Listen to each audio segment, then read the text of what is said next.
آخر میں اللہ نے اپنے محبوب کو بھیجا، ما کان محمد ابا احد من رجالکم ولکن رسول اللہ وخاتم النبیین وکان اللہ بکل شیء علیما، کہ یہ میرے محبوب ہیں،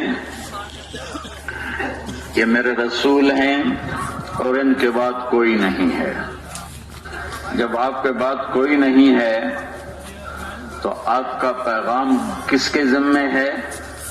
تو میں نے 3 حدیثیں خطبے میں پڑھی جن کا خلاصہ ہے کہ یہ پیغام اب دنیا میں پہنچانا ہمارے ذمے ہے۔ اور بلغوا عنی ولو آیا، اس کا جو مطلب بیان کیا جاتا ہے کہ ایک آیت بھی آتی ہے، یعنی ایک بات بھی میرے دین کی آتی ہے، آگے پہنچاؤ۔ اور اس کا دوسرا مطلب یہ ہے کہ جتنی بھی تمہاری ہمت ہے، تھوڑی ہمت والے ہو تو بھی کرو، اور زیادہ ہمت والے ہو تو بھی کرو۔ ہر آدمی تو سال نہیں لگا سکتا، میرے جیسا آدمی تو سال نہیں لگا سکتا، ہر آدمی 7 مہینے نہیں لگا سکتا۔ تو میرے نبی نے کہا جتنا جس کے بس میں ہے۔ ایک معذور آدمی بستر پر لیٹا ہوا ہے، اس حدیث میں یہ پیغام ہے کہ تو بھی اللہ کی بات سناتا رہے اور کہتا رہے۔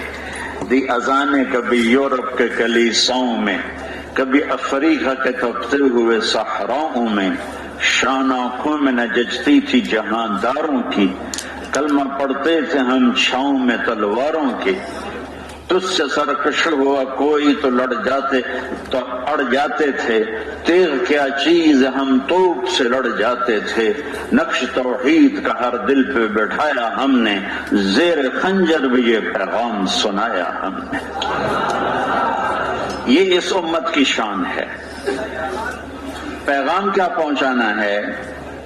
سب سے پہلا پیغام پہنچانا ہے کہ لا الہ الا اللہ